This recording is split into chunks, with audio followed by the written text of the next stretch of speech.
Hello friend, Chhattisgarh GK trick में आप सभी का स्वागत है। दोस्तों, आज हम देखेंगे एसएससी एमटीएस में जो भी प्रीवियस ईयर में क्वेश्चन पूछे गए हैं उन सभी क्वेश्चन को डिस्कस करेंगे और इन क्वेश्चन से संबंधित जो है कि प्रश्न को भी देखेंगे। देखिए, हमारा पहला क्वेश्चन है, भगवान महावीर का जन्म निम्नलिखित में से किस राज्य में हुआ था? देखिए, ऑप्शन है महाराष्ट्र, उत्तर प्रदेश, गुजरात और ऑप्शन डी है बिहार। तो इसका राइट आंसर हो जाएगा ऑप्शन ए, ऑप्शन जो है कि डी, बिहार। ठीक है, भगवान महावीर का जन्म जो है वो बिहार में हुआ था। चलिए, इनसे संबंधित जो है कि देख लेते हैं। देखिए, महावीर स्वामी, इनका जन्म जो है वो कहाँ हुआ था? तो कुंडग्राम वैशाली के बिहार में जो है कि 540 ईसा पूर्व में हुआ था। ठीक है, पाँच इसके बचपन का जो नाम है क्या था? तो वर्धमान था। महावीर स्वामी का जन्म जो है कि बिहार में जो है कि 540 ईस्वी में हुआ था और इनके बचपन का नाम क्या था? वर्धमान था। इन्हें ज्ञान की प्राप्ति जो है वो 42 वर्ष की उम्र में जो है कि जिम्भरी ग्राम में हुआ था। ये जो कि जैन धर्म के क्या थे? तो 24वें तीर्थकर थे। जैन धर्म में जो है कि टोटल जो है कि कितने तीर्थकर थे? तो 24 तीर्थकर थे। ये जो है जैन धर्म के 24वें तीर्थकर थे। इनकी मृत्यु जो है वो पावापुरी बिहार में देखिए 468 ईसा पूर्व में हुआ था। देखिए, डेट जो है वो इन लोगों का पूछ लेता है, तो ये आपको जो है कि याद रखना है। देखिए, इनके जो प्रथम तीर्थंकर थे, 24 में से जो फर्स्ट तीर्थंकर थे वो थे ऋषभ देव थे और 23वें तीर्थंकर जो थे वो थे पार्श्वनाथ थे। तो दोस्तों, चलिए नेक्स्ट क्वेश्चन देखते हैं। देखिए, हमारा अगला क्वेश्चन है, निम्न में से किस धर्म की उत्पत्ति भारत में नहीं हुआ था? देखिए, यहाँ पे जो है कि नहीं हुआ है क्वेश्चन में पूछा है। ऑप्शन ए है जैन धर्म, ऑप्शन बी पारसी धर्म, ऑप्शन सी बौद्ध धर्म और ऑप्शन डी है सिख धर्म। तो इसका राइट आंसर हो जाएगा ऑप्शन जो है कि बी, पारसी धर्म। इसका जो है कि उदय जो है वो उत्पत्ति जो है वो भारत में नहीं हुआ था। चलिए, इनसे संबंधित जो है कि देख लेते हैं फैक्ट। देखिए, पारसी धर्म क्या है? तो पारसी धर्म जब वो भारत में उत्पन्न नहीं हुआ था। देखिए, जैन धर्म, बौद्ध धर्म से संबंधित जो कि देख लेते हैं। देखिए, बौद्ध धर्म के जो संस्थापक थे वो कौन थे? तो गौतम बुद्ध थे। गौतम बुद्ध का जन्म जो है वो कहाँ हुआ है? तो लुम्बिनी कपिल वस्तु जो है कि नेपाल में हुआ था। तो कब हुआ था? 500 जो है कि 63 ईसा पूर्व में हुआ था। इनके बचपन का नाम जो है क्या था? गौतम बुद्ध के बचपन का नाम जो है वो राहुल था। देखिए, इन्हें ज्ञान की प्राप्ति कहाँ हुई थी? तो देखिए, ज्ञान की प्राप्ति जो है इन्हें बोध गया में पीपल वृक्ष के नीचे जो है वो निरंजना नदी के किनारे हुआ था। इससे पहले हम पढ़े थे तो उन्हें कहाँ हुआ था? तो जिम्बरी ग्राम में जो है कि महात्मा बुद्ध को हुआ था। लेकिन गौतम बुद्ध को कहाँ हुआ है? देखिए, महावीर स्वामी को जो है कि जिम्बरी ग्राम हुआ था और गौतम बुद्ध को जो है कि बोध गया में हुआ है। इनकी मृत्यु जो हुआ था वो कब हुआ था? तो वैशाख पूर्णिमा के दिन में कुशीनारा बिहार में जो है कि 463 ईस्वी पूर्व में हुआ था। इन्होंने जो है सर्वाधिक उपदेश जो है कहाँ दिए हैं? तो इन्होंने जो सर्वाधिक उपदेश अपने श्रावस्ती में दिए हुए हैं और इनका जो प्रथम उपदेश था वो सारनाथ में दिया हुआ था, जिन्हें धर्म चक्र परिवर्तन के नाम से भी कहा जाता है। ठीक है, ये जो प्रथम उपदेश है इसे धर्म चक्र परिवर्तन कहा जाता है। और इनकी जो मृत्यु हुई थी उन्हें क्या कहा जाता है, ये आपको जो है कि कमेंट करके बताना है। और इनके जो गृह त्याग था उन्हें महाभिनिष्क्रमण के नाम से जो है कि जाना जाता है। चलिए नेक्स्ट क्वेश्चन देखते हैं। देखिए, अगला क्वेश्चन है, किस धर्म के भिक्षुओं के लिए चैत्य और विहार का निर्माण किया गया था? ऑप्शन है यहूदी धर्म, ऑप्शन बी है ईसाई धर्म, ऑप्शन सी पारसी धर्म और ऑप्शन डी है बौद्ध धर्म। तो इसका राइट आंसर हो जाएगा ऑप्शन डी, बौद्ध धर्म। चैत्य और विहार जो है वो बौद्ध धर्म के लोगों के लिए जो है कि निर्माण किया गया था। चलिए नेक्स्ट देखते हैं। देखिए, हमारा अगला क्वेश्चन है, गुप्त प्रशासन के संदर्भ में विथि शब्द निम्न में से किससे संबंधित है? ऑप्शन ए है सिपाही, ऑप्शन बी प्रशासनिक इकाई, ऑप्शन सी मंत्रिमंडल, ऑप्शन डी है राजा का निजी रक्षक। तो इसका राइट आंसर हो जाएगा ऑप्शन बी, प्रशासनिक इकाई। विधि शब्द जो है वो गुप्त प्रशासन में जो है कि प्रशासनिक इकाई के लिए करते थे। चलिए, इससे संबंधित जो है कि देख लेते हैं गुप्त प्रशासन।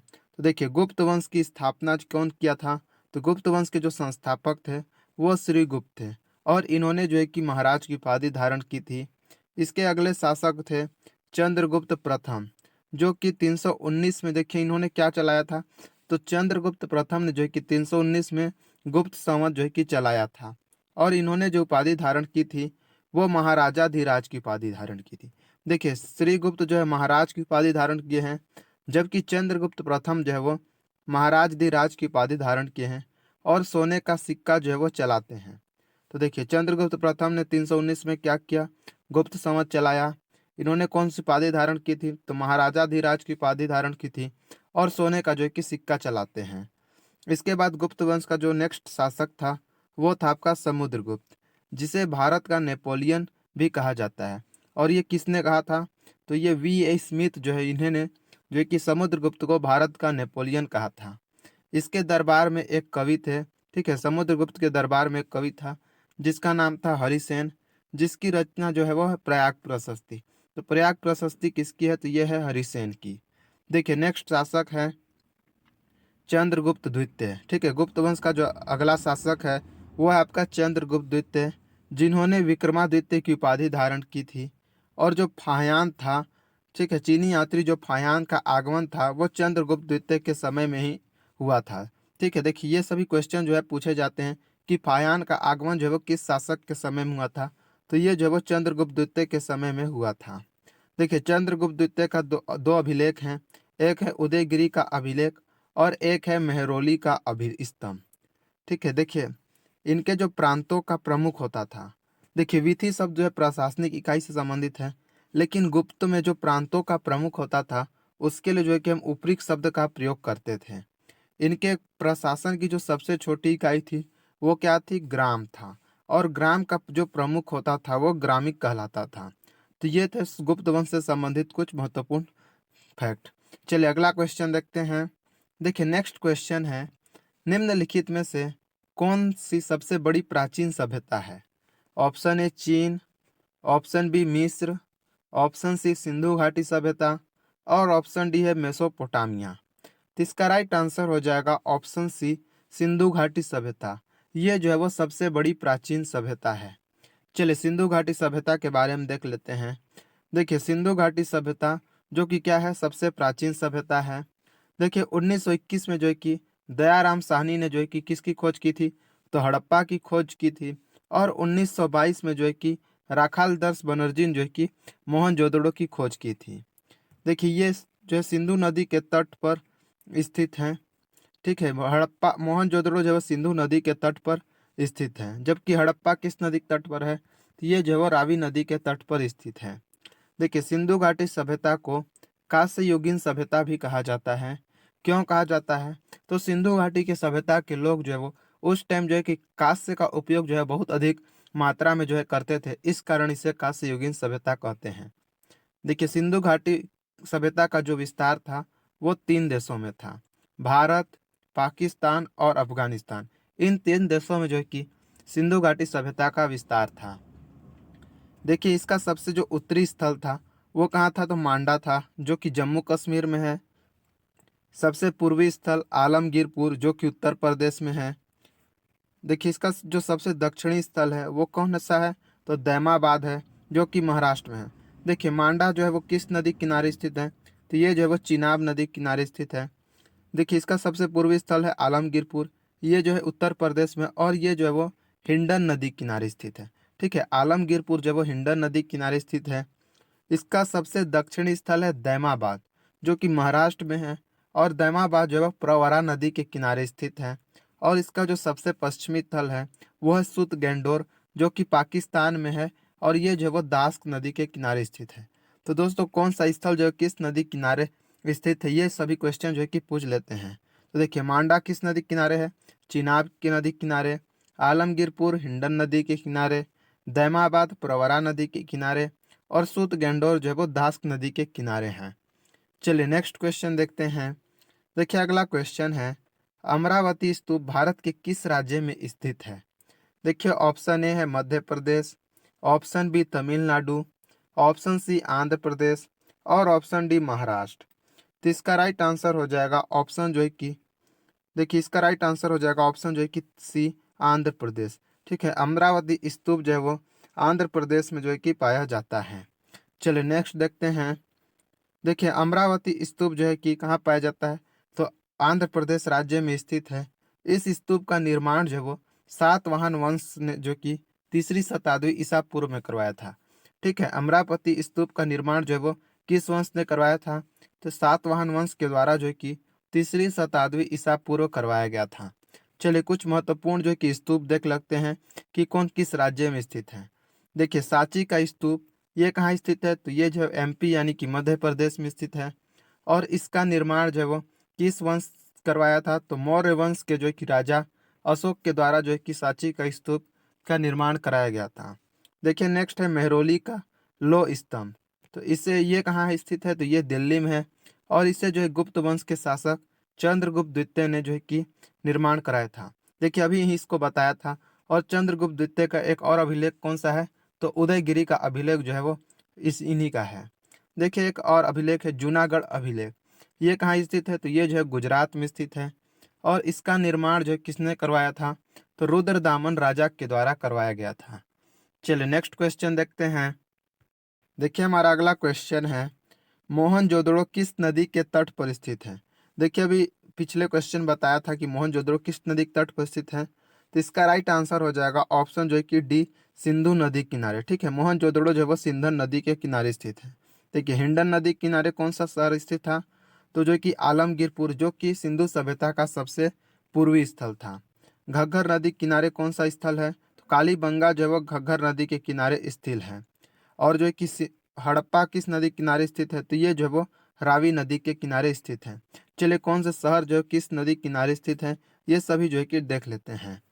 तो देखिए महत्वपूर्ण स्थल है हड़प्पा। देखिए यहाँ पे जो है कि मिस्टेक हो गया है। देखिए हड़प्पा जो है रावी नदी के किनारे स्थित है। जबकि मोहनजोदड़ो और चनहुदड़ो ये दोनों जो है वो सिंधु नदी के तट पर स्थित है। ये वर्तमान में कहाँ है? तो ये तीनों स्थल जो है वर्तमान में जो है कि पाकिस्तान में स्थित है। देखिए लोथल लोथल जो कि गुजरात में है। ये भोगवा नदी के तट पर स्थित है। कालीबंगा जो कि राजस्थान कालीबंगा जो कि राजस्थान में है। और राखीगढ़ ये कहाँ स्थित है? ये हरियाणा में स्थित है। तो राखीगढ़ और जो है कि कालीबंगा ये दोनों घग्गर नदी के किनारे स्थित हैं। बनावली सरस्वती नदी के किनारे स्थित है। रोपण जो कि पंजाब में स्थित है सतलुज नदी के किनारे स्थित है। और रंगपुर ये जो है वो भादर नदी के किनारे स्थित है। तो ये थे कुछ महत्वपूर्ण स्थल जो कि सिंधु घाटी सभ्यता से संबंधित हैं। चलिए नेक्स्ट क्वेश्चन देखते हैं। देखिए हमारा अगला क्वेश्चन है त्रिपिटक किस धर्म की पवित्र पुस्तक है? देखिए ऑप्शन है जैन धर्म, ऑप्शन बी है ईसाई धर्म, ऑप्शन सी है बौद्ध धर्म और ऑप्शन डी है यहूदी धर्म। तो इसका राइट आंसर हो जाएगा ऑप्शन जो है कि सी बौद्ध धर्म। त्रिपिटक का संबंध जो है वो बौद्ध धर्म से संबंधित है। चलिए नेक्स्ट क्वेश्चन देखते हैं। देखिए इससे संबंधित देखिए नेक्स्ट क्वेश्चन है निम्नलिखित में से कौन सा शासक मौर्य वंश से संबंधित नहीं है? ऑप्शन है Bindusara, option B Chandragupta, option C Ashoka और ऑप्शन डी है बिंबिसार। तो इसका राइट आंसर हो जाएगा ऑप्शन जो है कि डी बिंबिसार। बिंबिसार जो है वो किस वंश से संबंधित है? तो बिंबिसार जो है वो हर्यक वंश के संस्थापक जो कौन थे? तो ये जो थे हर्यक वंश से संबंधित थे। और इसकी स्थापना जो है वो बिंबिसार ने की थी। चलिए नेक्स्ट देखते हैं। देखिए हमारा अगला क्वेश्चन है प्राचीन भारत में कितने शक्तिशाली महाजनपद थे? ऑप्शन ए है 14, ऑप्शन बी 18, ऑप्शन सी 16 और ऑप्शन डी है 20। तो इसका राइट आंसर हो जाएगा ऑप्शन जो है कि सी 16। ठीक है प्राचीन भारत में जो है कि 16 शक्तिशाली महाजनपद थे। चलिए कुछ महत्वपूर्ण जनपद जो है कि डिस्कस कर लेते हैं कि कौन कौन से जनपद थे और उनकी राजधानी क्या थी। तो देखिए वर प्राचीन भारत में जो है कि 16 महाजनपद थे। इसका उल्लेख हमें कहाँ मिलता है?